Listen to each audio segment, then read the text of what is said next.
Still infertile? My son is a genius and looks just like me. Then let me introduce you to my son. What? Matthew was shocked, thinking I couldn't possibly have a son. We divorced 15 years ago. I had unexpectedly bumped into my ex-husband after 15 years. And to make things more complicated, I saw him with the woman who was the reason for our divorce. That's when he introduced me to his son, who he said was 15. So I introduced him to my son as well. Matthew seemed surprised, not expecting that I had remarried. Since Matthew and I only had a daughter together, his shock was evident. But as I tried to leave, Matthew and Amelia started to brag and show off to me. Little did they know they were about to uncover a shocking truth, turning the situation into a complete mess. My name is Madison. I'm 45 with a history of divorce. Now I'm happily remarried.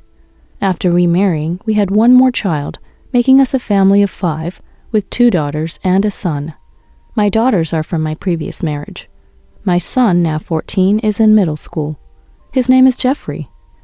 The names of my daughters are Lily, the eldest, who is 19, and Aria, the younger one, who is 18. Both my daughters and my son are my pride and joy. Lily is currently studying abroad at a university, and Aria attends a prestigious high school. They chose their paths themselves, without any influence from me. Inspired by his sisters, Jeffrey grew up full of curiosity. Though only half-siblings, the 3 of them are very close. My current husband's name is Andrew.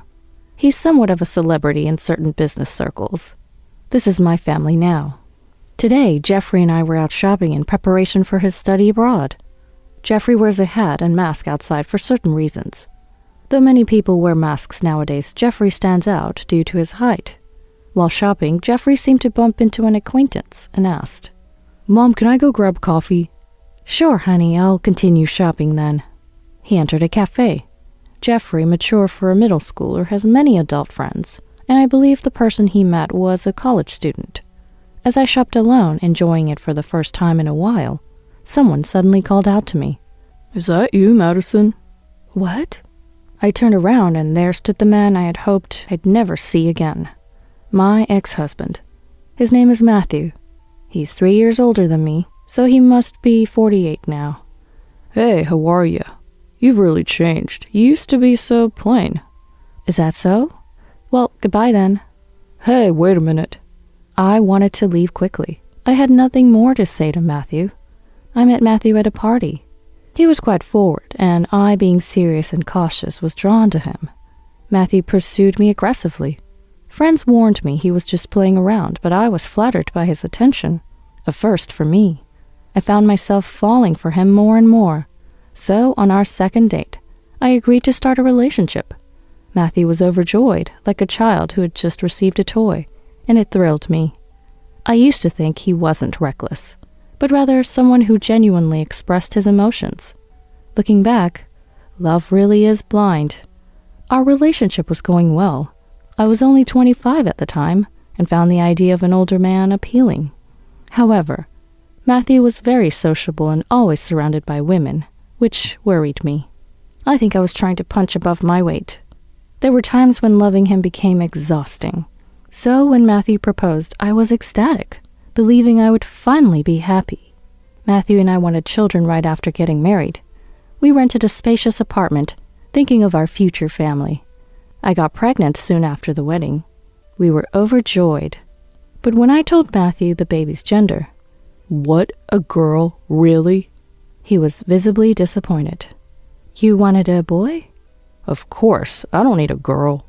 "Why, girls are cute too." "Cute isn't the point. They're just not worth raising." "That's terrible." I was shocked. I had never felt such a difference in values before. From then on, he didn't touch my belly. He didn't help at all as my pregnancy progressed.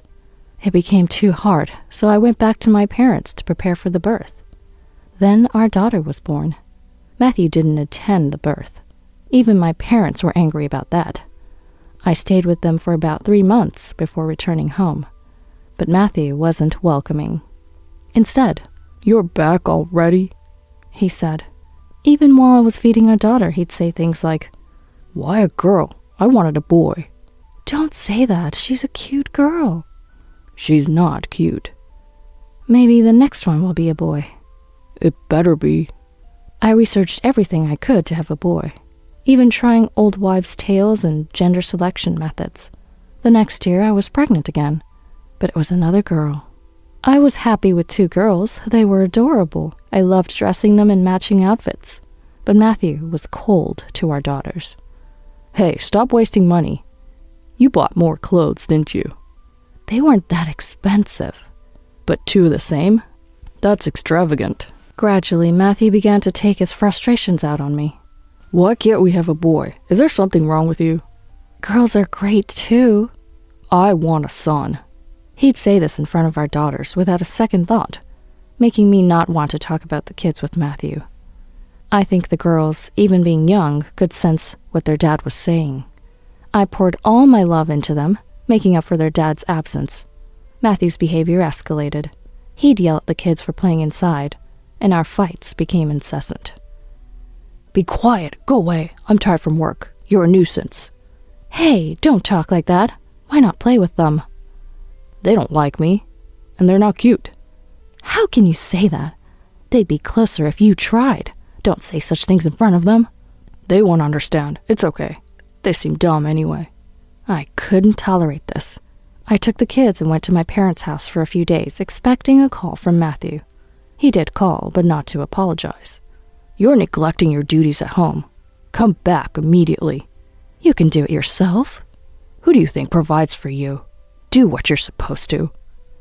Regrettably, I was on maternity leave, depending on my husband's income. I had no choice but to obey him. I wanted to leave my daughters with my parents, but it was too much to ask of them. I didn't want to be apart from my girls, so we returned together. Finally back? Clean up this mess. The house was a disaster. Food left out, trash everywhere, laundry untouched. Lily, still young, helped me clean up. Aria tried to appease Matthew. They were only 4 and 3 years old. I knew something had to change, but I didn't know what to do. Eventually, I returned to work, but with reduced hours and lower pay. I had to rely on Matthew. I endured for the sake of our livelihood. I didn't have the courage to become a single mother with 2 daughters. But Matthew's behavior towards the girls worsened. You're in the way. Go somewhere else when I'm off. I witnessed him saying this to our daughters. I thought I might have reached my limit. Divorce crossed my mind. Afraid of ending up on the streets, I first changed jobs to prepare for divorce. The president of the new company sympathized with my situation and accommodated my needs until the divorce. I decided to divorce soon after starting the new job. Hey, let's get a divorce. That's what Matthew suddenly said to me. I was considering divorce too, but his bluntness caught me off guard. He had been thinking about divorcing me as well, so this seemed like a good opportunity, a chance for an amicable divorce. I'll take custody of the children. Fine, take them. I felt uneasy about Matthew's attitude. A woman's intuition prompted me to hire a detective, a suggestion from the new company's president, who even advanced the cost. Of course, I planned to repay it later. I was referred to a detective by an acquaintance. The detective quickly uncovered the truth. Matthew had a mistress named Amelia, a younger woman. To my shock, Amelia was pregnant. The child was likely Matthew's. Hurry up and sign the divorce papers. There's something I need to tell you first. I revealed everything I learned from the detective. You snooped around behind my back? So what? Isn't the real issue that you've been deceiving us all this time? He became enraged as I continued to confront him. It's your fault for only giving birth to girls. What's that supposed to mean? Amelia, see, is having a boy. She's fulfilling my wishes, unlike you. It's only natural I prioritize her. Why did you start an affair before she got pregnant? That's because you seemed defective and I lost interest in you. I'm popular with women, you know. Matthew justified his infidelity without any remorse, blaming me for having only girls. Such nonsense. I couldn't understand his obsession with having a son. Why are you so fixated on having a boy? Girls are stupid creatures. They can't earn money and won't bring anything back in the future. I hate the idea of spending money on them. I was furious. In an era of advancing women's rights, I couldn't believe I had married a man with such beliefs. I only filed for alimony in the divorce, enough to cover the detective's fee with a little extra. There was a reason for this. I wanted to get divorced quickly. for the sake of my daughters. Matthew was initially reluctant, and it seemed like we might need mediation with lawyers. I just wanted to get away from this man. I wanted to tell my daughters as soon as possible. That was my top priority. I haven't seen him since. No requests for visitation with the daughters either. And now, this unexpected reunion. Matthew wasn't alone. Behind him were Amelia and a boy, probably the child from back then. Amelia approached me, looking over. The boy behind her made a disgusted face. I couldn't tell if he was looking at me or Amelia. The boy is about the same age as Jeffrey. I believe in middle school. Yet there I was, feeling uncomfortable despite not being at fault. Oh, is this Matthew's ex-wife? Amelia scrutinized me, looking me up and down as if assessing my worth. What do you want? Nothing. I couldn't help but notice the boy's gaze, and Matthew caught that. This is my son, Kenneth. He's 15, and next year he'll be a high school student at a very prestigious school as a special scholarship student. That's wonderful. Congratulations. I managed to smile genuinely at Kenneth. Kenneth, surprisingly polite, nodded his head at me. He was a quiet-looking boy, wearing glasses, but clearly handsome. Kenneth said something to Amelia and then walked away. I inadvertently found myself observing Matthew and Amelia. What? Your son doesn't resemble either of you. What? That's rude. He looks a little like his mother, though. I knew I was being impolite, but he didn't look anything like Matthew. I wanted to leave, so I refrained from saying more. Well, I should be going. Wait, you're still infertile, right? My son's a genius and looks just like me. Infertile? What are you talking about? I stopped, irritated. You said you're infertile, right? What do you mean? We have 2 daughters, remember? If you can't have boys, it's the same as being infertile. I was dumbfounded by his absurd logic. Even after 15 years, he hadn't changed at all. This disappointment wasn't about expecting anything from him, but a faint hope that he might have become a decent person. For our daughters, who will always have him as their biological father, I hoped he wouldn't be so spiteful. But that hope crumbled in an instant. You really haven't changed. What do you mean by that? Exactly what I said. Anyway, I finally have the son I've always wanted. Now I'm truly happy. That's great for you. As I tried to leave again, this couple seemed determined not to let me go. Just when I thought they had more to say, Amelia pulled out a photo. It was probably Kenneth, around 3 years old, posing like a model.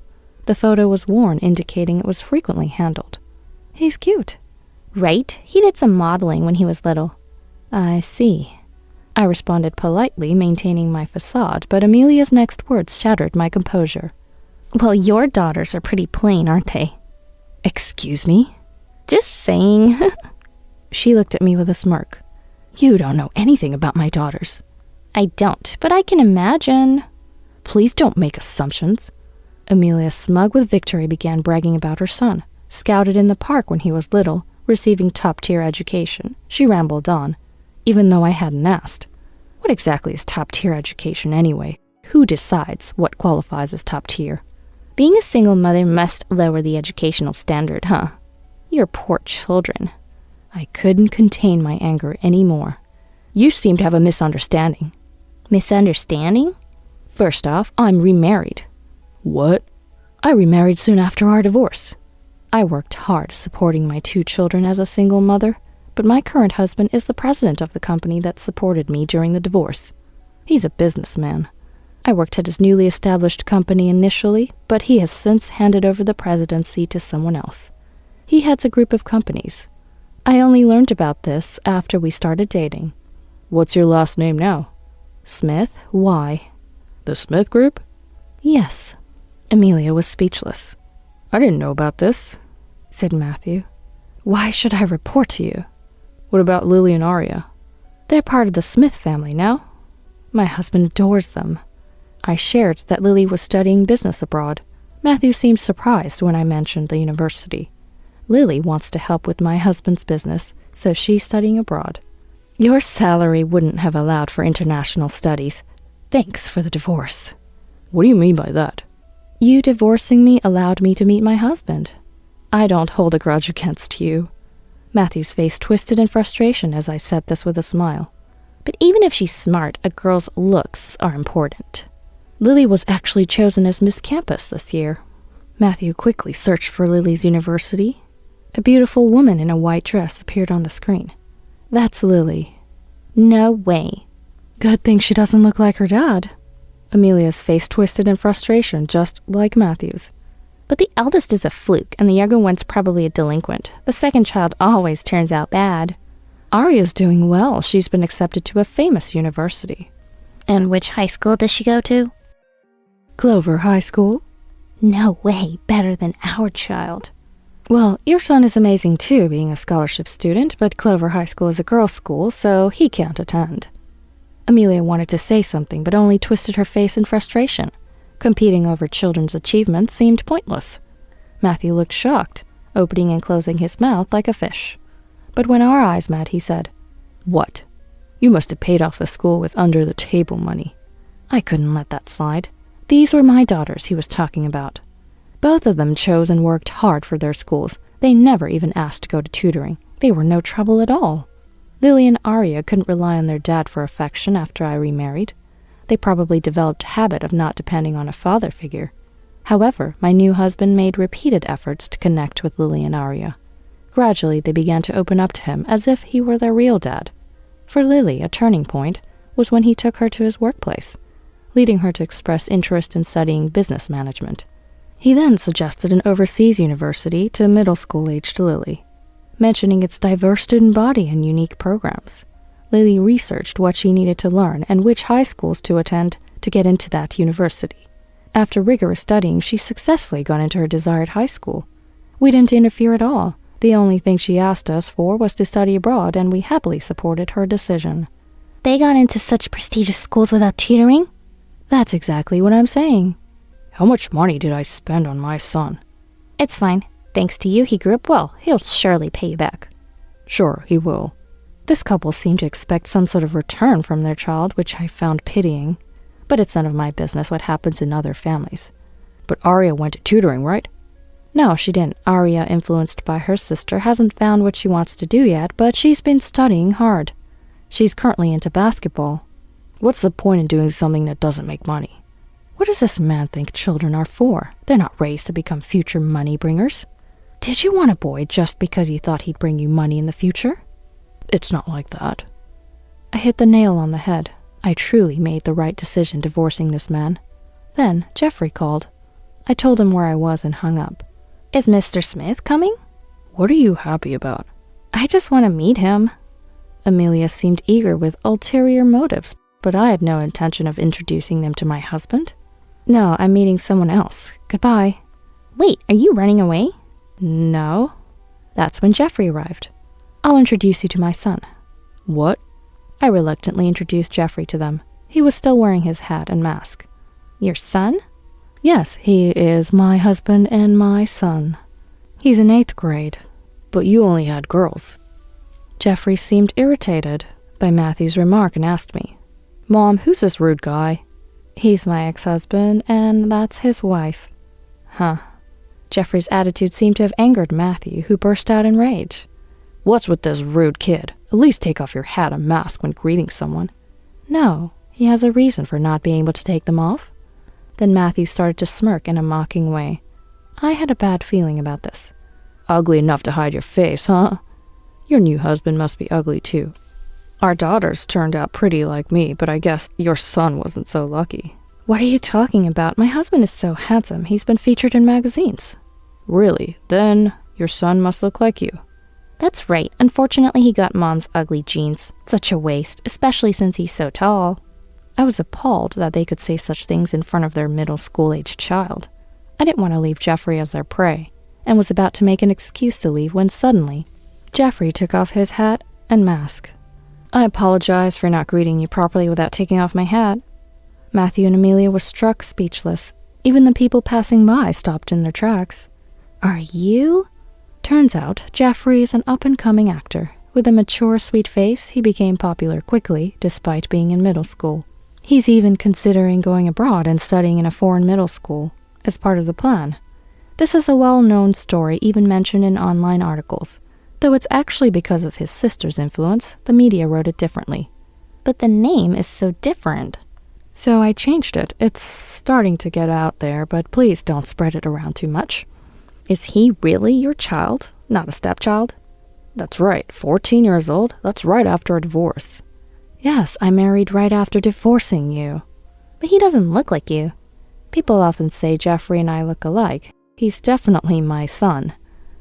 Just then, Kenneth returned. Seeing Jeffrey, Kenneth's face lit up with a smile. What's going on? Kenneth! Apparently, they knew each other. You two know each other? Yeah, unexpectedly, they were acquaintances. Jeffrey attended Kenneth's dance school for 2 weeks on the agent's recommendation. They seem to have gotten along well, being close in age. So, does that mean you and I are half-brothers? When Jeffrey said that, Kenneth angrily retorted. No way, don't even think that I'm the son of a man like him. This was a shock to me. Kenneth realized he had spoken too impulsively. Hey Kenneth, what do you mean by that?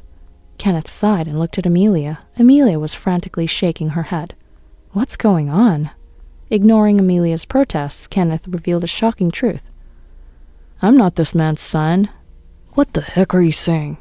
Kenneth glared at Matthew with a look of utter disdain. It seemed that Matthew, despite his desire for a son, had a rotten character, and this sentiment had been passed down to Kenneth. It appeared that Kenneth had disliked Matthew from a young age.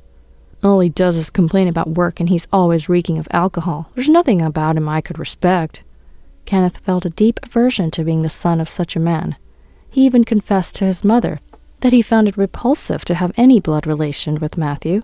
Then, "Don't worry, your real father is someone else," Amelia revealed.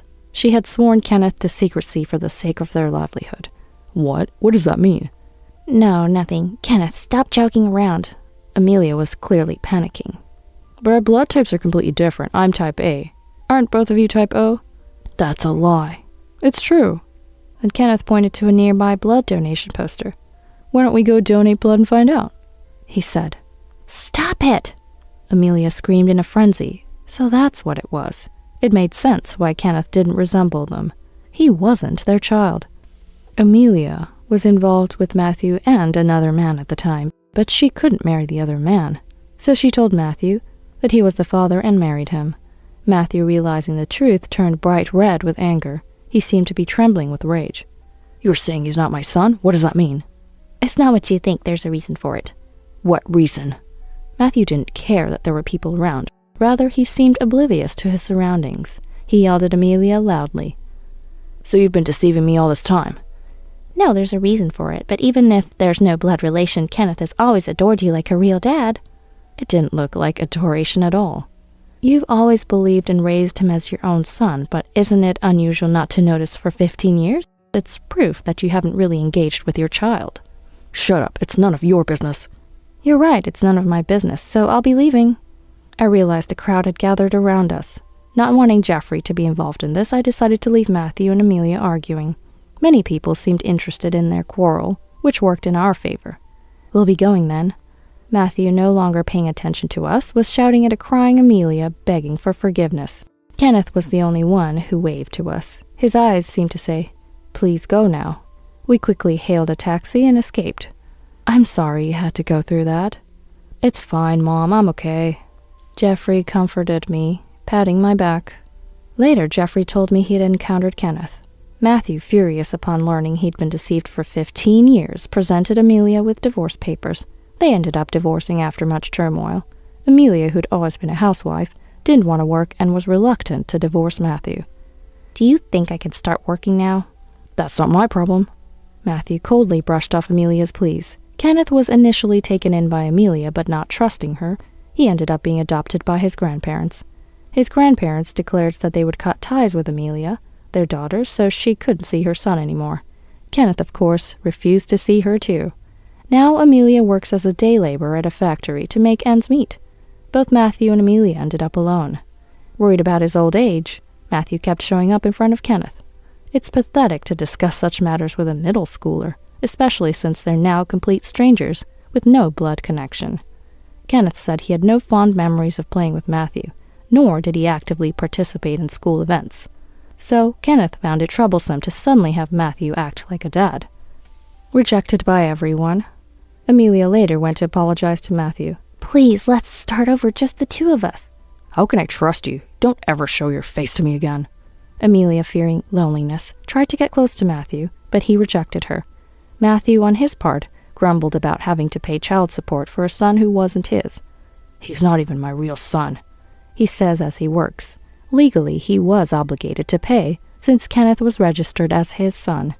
Kenneth's grandparents, very responsible people, had a lawyer handle these matters. Learning that Kenneth was happy with his grandparents was a relief. Despite 15 years, I was somewhat downhearted that such issues resurfaced. My husband and children were concerned about me. I apologized to Jeffrey for causing him any discomfort, but Jeffrey was composed, saying it wasn't my fault, and that the present was what mattered. This was something my daughters often said, and it brought tears to my eyes.